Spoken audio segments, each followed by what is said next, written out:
Chapter 2. On the other side of town at the George Washington Golf Club, something was in play that would break the boredom for Electra. She just didn't know it yet. 4!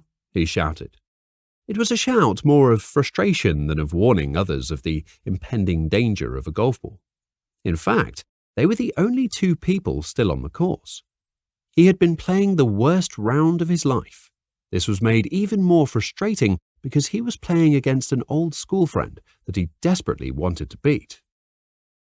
Johnny Lawton was the kid all the other kids wanted to be. He was the school captain for pretty much every sports team except for rugby. That was a game that he didn't understand. Then, in the intervening years, he rested on his laurels and found that everyone else had overtaken him. He wasn't the best footballer, the fastest runner, or the basketball player most likely to play at a high standard. Everyone else around him had kept on keeping on. The guy he was playing, Mark McManus, was a kid who wasn't very good at anything sporty at school. Not the worst, but nowhere near the best. Slightly above average. But now McManus was wiping the floor with him. McManus had been in touch via Facebook and asked if he wanted a game of golf.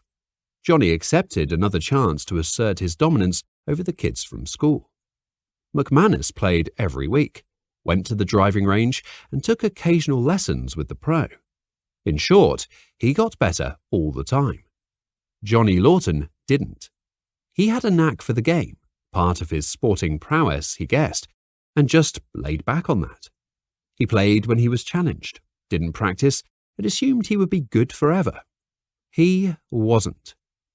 "I'm enjoying this," Mark stated, looking for a reaction from a guy he looked up to at school, but felt that he was always being looked down upon.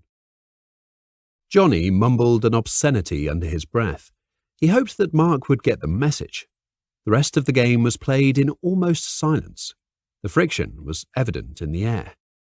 Nobody else was on the course to relieve the tension with their presence. The game finished with a 15-stroke victory for Mark McManus. As they finished, both men bypassed the closed clubhouse and went straight to the car park. Johnny wished that the ground would swallow him whole. At least it was over, he told himself. The handshake at the end of the round almost killed him. All he wanted to do was walk away to opposite ends of the car park and get on with his life. As it happened, they were parked right next to each other, at the far end, the deserted part of the car park. "I think we should do that again," Mark said as he lifted his bag of clubs into the boot. "Not on your life," Johnny replied. "Not a sore loser, are we, Johnny? Now you know how everyone else felt when they played against you as a kid," Mark responded, not noticing that Johnny was closing in on him. Half a second later, Johnny had him by the neck. He was a far bigger man, lifting Mark off the ground with his size and strength. "Let go!" Mark croaked with all the wind he could muster through his vocal cords. Johnny punched him in the stomach with his free hand before dropping Mark to the ground. He followed that up with a frenzy of kicks and punches that took the breath from the smaller man. "Oh, fuck you!" Mark groaned. Another kick to the ribs and a "fuck you" back from Johnny, and the exchange was finished. Johnny knew he had the strength to kill a man if he wanted.